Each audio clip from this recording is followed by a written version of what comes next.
प्रियंका चौधरी, मंच पर उपस्थित प्राचार्य महोदय, शिक्षकगण, मेरे विद्यार्थी मित्र हो। आज मैं आप सभी को स्वामी विवेकानंद जी के बारे में कुछ बताना चाहूँगी। स्वामी विवेकानंद जी का जन्म 12 जनवरी सन 1863 को हुआ था। उनके पिता विश्वनाथ दत्त पाश्चात्य सभ्यता में विश्वास रखते थे। उनका घर का नाम नरेंद्र दत्त था। वे अपने पुत्र नरेंद्र को भी अंग्रेजी पढ़ाकर पाश्चात्य सभ्यता का ढंग पर चलाने चाहते थे।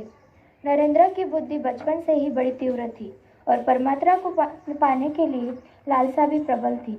इस हेतु वे पहले ब्रह्म समाज में गए, किंतु वहां उनके चित्त को संतोष नहीं हुआ। सन 1884 में विश्वनाथ दत्त की मृत्यु हो गई। घर का भार नरेंद्र पर पड़ा। घर की दशा बहुत ही खराब थी। अत्यंत गरीबी में भी नरेंद्र बड़े अतिथि सेवी थे।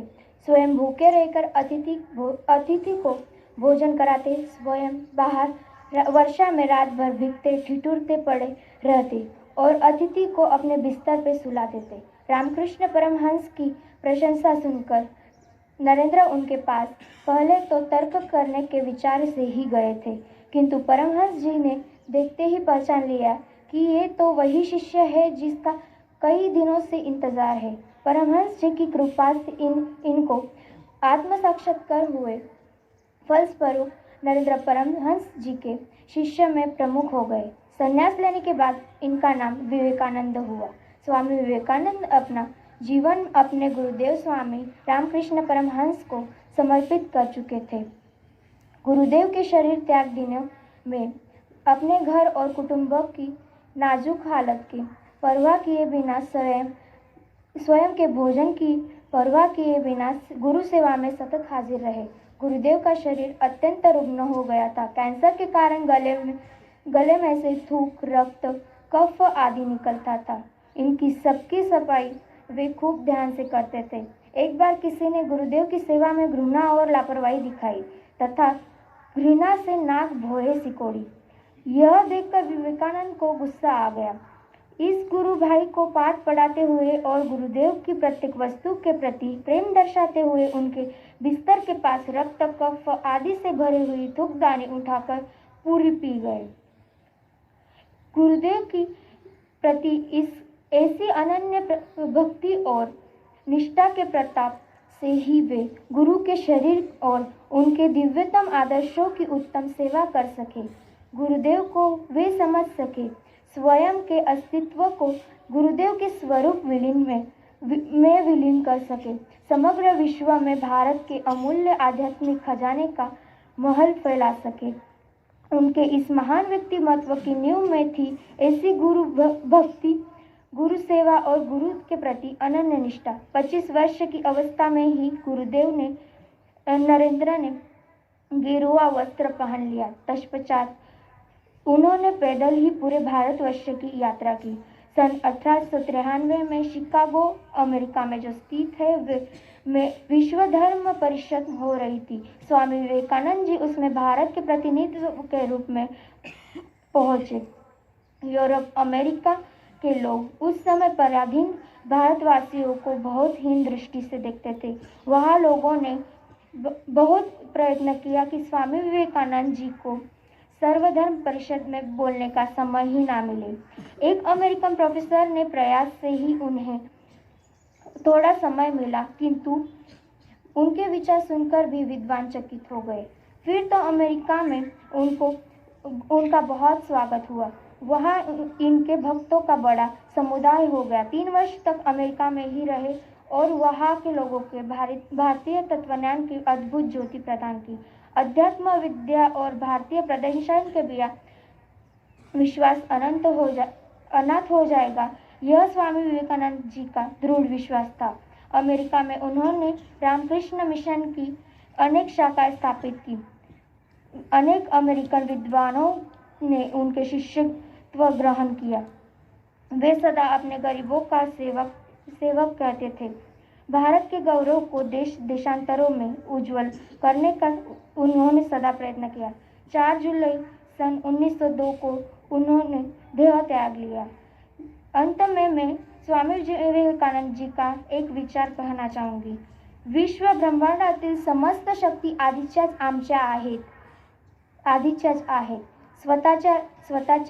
स्वतःच्या हातांनी डोळे झाकून घेऊन आम्ही अंधार ओढत आहोत.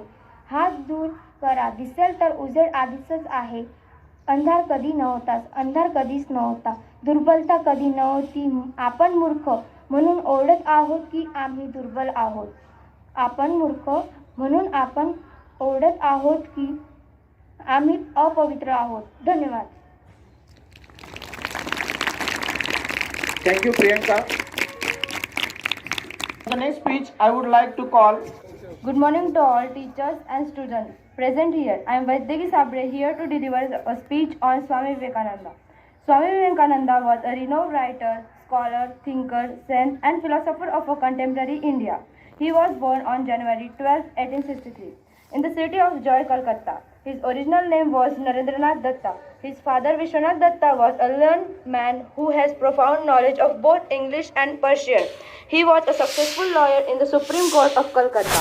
His mother was a pious lady who influenced him from his childhood. She played a major role in shaping his character. She first taught Naren English lessons and made him familiar with the Bengali alphabets.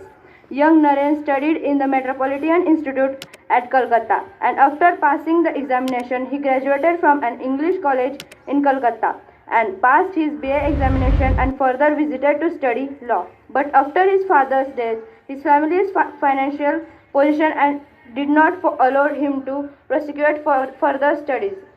He was an excellent singer. One day, Ramakrishna happened to hear him singing a devotional song.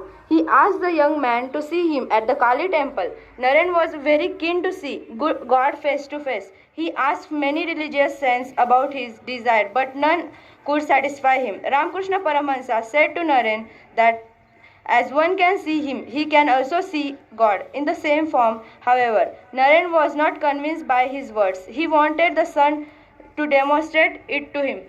As times passed, Naren had that wonderful heavenly experience in his life. He became the most dedicated disciple of Saint.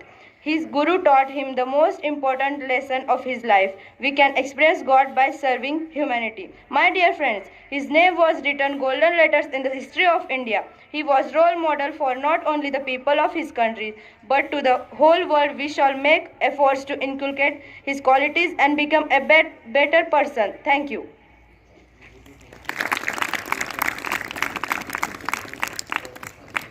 Thank you Vaidehi. मैं class 7 की छात्रा खुशी पाटिल को मंच पर आमंत्रित करता हूँ. नमस्कार मेरे मित्रों, अध्यापकगण एवं निर्णायक मंडल. आज मैं आप सभी के समक्ष राष्ट्रीय युवा दिवस पर भाषण देने के लिए प्रस्तुत हुई हूँ. आशा है कि आप सभी मेरे भाव ध्यानपूर्वक सुनेंगे. राष्ट्रीय युवा दिवस शब्द से ही आपको अर्थ मालूम हो गया होगा कि यह यकीनन ही युवा से जुड़ा होगा. यदि आपको मालूम भी हो तो मैं आपको बताना चाहती हूँ कि संयुक्त राष्ट्र संघ के निर्णयानुसार सन 1985 को अंतर्राष्ट्रीय युवा वर्ष घोषित किया गया है. इसके महत्व का विचार करते हुए भारत सरकार ने घोषणा की है कि 12 जनवरी सन 1985 यानी स्वामी विवेकानंद जयंती का दिन राष्ट्रीय युवा दिवस के रूप में देश भर में सर्वत्र मनाया जाए. स्वामी विवेकानंद जी का जन्म सन 12 जनवरी 1863 को कलकत्ता के एक रूढ़िवादी हिंदू परिवार में हुआ था. उनका बचपन का नाम नरेंद्र दत्त था. इनके पिताजी का नाम विश्वनाथ दत्त और माता का नाम भुवनेश्वरी देवी था. उन्होंने बचपन की शिक्षा ईश्वरचंद्र विद्यासागर इंस्टीट्यूट से पूरी की थी. स्वामी जी ने जो कुछ भी लिखा है वह हमारे लिए हितकर है और होना ही चाहिए तथा आने वाले लंबे समय तक हमें प्रभावित करता रहेगा. मैं अपना भाषण समाप्त करने से पहले आपको स्वामी जी के कहे कुछ वाक्य कहना चाहूँगी. एक समय एक काम करो, एक समय एक ही काम करो और ऐसा करते समय अपनी पूरी आत्मा उसमें डाल दो. बाकी सब कुछ भूल जाओ और उठो जागो और तब तक मत रुको जब तक लक्ष्य की प्राप्ति न हो जाए. धन्यवाद.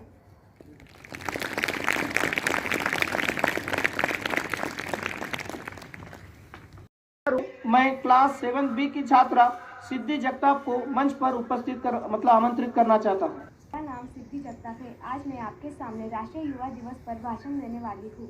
भारत में राष्ट्रीय युवा दिवस प्रत्येक वर्ष 12 जनवरी को मनाया जाता है। इस दिन महान भारतीय दार्शनिक स्वामी विवेकानंद जी का जन्म हुआ था।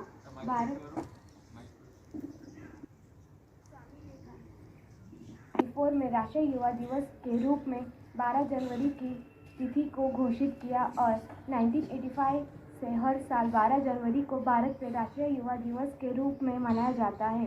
स्वामी विवेकानंद जी का जन्म 12 जनवरी 1863 में कोलकाता में हुआ था। उनका मूल नाम नरेंद्र नाथ दत्त था। उनके पिता विश्वनाथ दत्त कलकत्ता उच्च न्यायालय में एक वकील थे। उनकी माता भुवनेश्वरी देवी एक गृहिणी थी। स्वामी विवेकानंद ने पहले ही पूरे भारत की यात्रा की। वो 1893 में शिकागो धर्म संसद में गए और 1896 तक अमेरिका में रहे। स्वामी विवेकानंद ने 9 दिसंबर 1898 को कलकत्ता के निकट गंगा नदी के किनारे बेलूर में रामकृष्ण मठ की स्थापना की। उन्होंने रामकृष्ण मिशन की स्थापना की।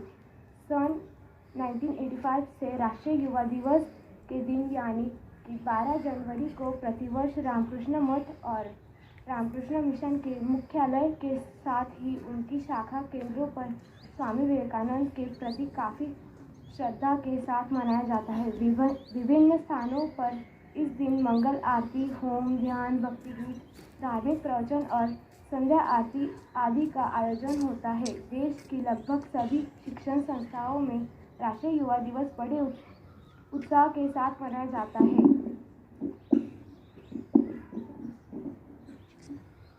मेरे जाने से पहले मैं स्वामी विवेकानंद जी के कुछ विचार आपको बताना चाहती हूँ। ध्यान से सुनिएगा। ज्ञान धन से उत्तम है, क्योंकि धन की तुम्हें रक्षा करनी पड़ती है, मगर ज्ञान तुम्हारी रक्षा करता है। धन्यवाद। मेरा भाषण यहीं पर समाप्त हुआ।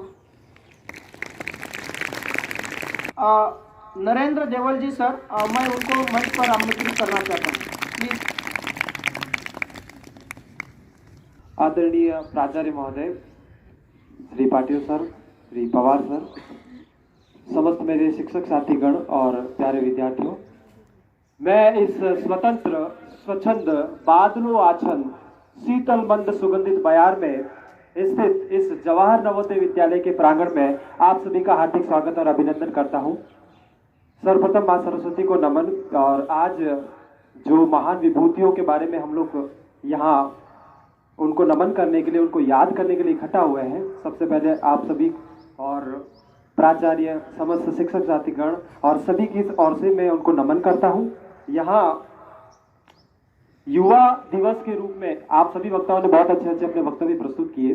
सर्वप्रथम मैं आपको ये बताना चाहूंगा कि युवा दिवस के रूप में आज के ही दिन को क्यों चुना गया। देखिए, 12 जनवरी, जैसा कि पूर्व के वक्ताओं ने बताया कि 12 जनवरी 1863 को स्वामी विवेकानंद का जन्म दिवस है। तो ये एक ऐसे महान युवा है जिन्होंने कि भारतीय संस्कृति और सभ्यता को दुनिया के मंच पर प्रस्तुत किया। शिकागो में जब सम्मेलन हुआ था 1893 में, तो उन्होंने उस मंच पर जाते ही 2 वाक्य सबसे पहले कहे, मेरे प्रिय भाइयों और बहनों। तो ये जब शब्द दुनिया के लोगों के जो वहां पे मंच पे बैठे थे, उनके जब कानों में पड़े तो उनका ध्यान आकर्षित हुआ। उनको बोलने के लिए बहुत कम समय दिया गया था, लेकिन जब उनका भाषण चला तो किसी को रोकने की उनकी हिम्मत नहीं हुई और बड़े ही तल्लीनता के साथ उनका भाषण सभी ने सुना। साथ ही साथ भारतीय सभ्यता और संस्कृति के बारे में उन्होंने वो चीजें बताई। भारत विश्व का गुरु है, आज भी है, पहले भी था। जैसे कि हमारी संस्कृति है, नालंदा तक्षशिला विश्वविद्यालय, यहाँ से विदेशी लोग हमारे यहाँ अध्ययन करने आते थे। वेद, सबसे प्राचीन धार्मिक ग्रंथ, जिनके बारे में उन्होंने दुनिया के मंच पर सभी लोगों को बताया। साथ ही साथ उन्होंने जो बात कही, अभी एक छात्रा ने बताया था कि वो हमारे युवा वर्ग को सबसे ज्यादा महत्व देते थे, क्योंकि युवा किसी भी देश की एक जमा पूंजी है, धरोहर है। अगर युवा चाहे तो बहुत कुछ कर सकते हैं। उन्होंने कहा कि उठो, जागो और तब तक मत रुको जब तक कि लक्ष्य को प्राप्त न कर सको। आप विद्यार्थी हैं, हम शिक्षक हैं, आपका उद्देश्य क्या है जीवन में? अच्छे मार्क्स लाना, है ना, अच्छी एक पोजीशन अचीव करना। हम शिक्षक हैं, हमारा उद्देश्य क्या है? अच्छा से अच्छा आपको ज्ञान देना, हमारा 100% आपको देना। तो जब हम सभी मिलकर के अपने अपने कार्य को एक तल्लीनता के साथ करेंगे तो हमारा देश जैसे विश्व का गुरु था, आज भी हम उस मंच पर वापस आ सकते हैं। देखिए, भारत, यहाँ की संस्कृति से बहुत लोगों ने कुछ न कुछ अपनाया है। आज भी दुनिया के ऐसे देश हैं जहाँ पर हमारी भगवत गीता और हमारे जो वेद से संबंधित जो भी बातें हैं वो पढ़ाई जाती है। तो आज हम अपनी संस्कृति से थोड़ा हट गए हैं और पश्चिमी देशों ने हमारे संस्कृति को अपना के आगे बढ़ रहे हैं। तो ऐसा नहीं होना चाहिए। स्वामी विवेकानंद जी यही चाहते थे कि हम हमेशा अपने जीवन में आगे बढ़े और अपने देश के भविष्य को ज्यादा से ज्यादा विनिर्मित करें। देश का भविष्य तभी निर्भर होगा जब देश का युवा उसमें अपना सहयोग देगा।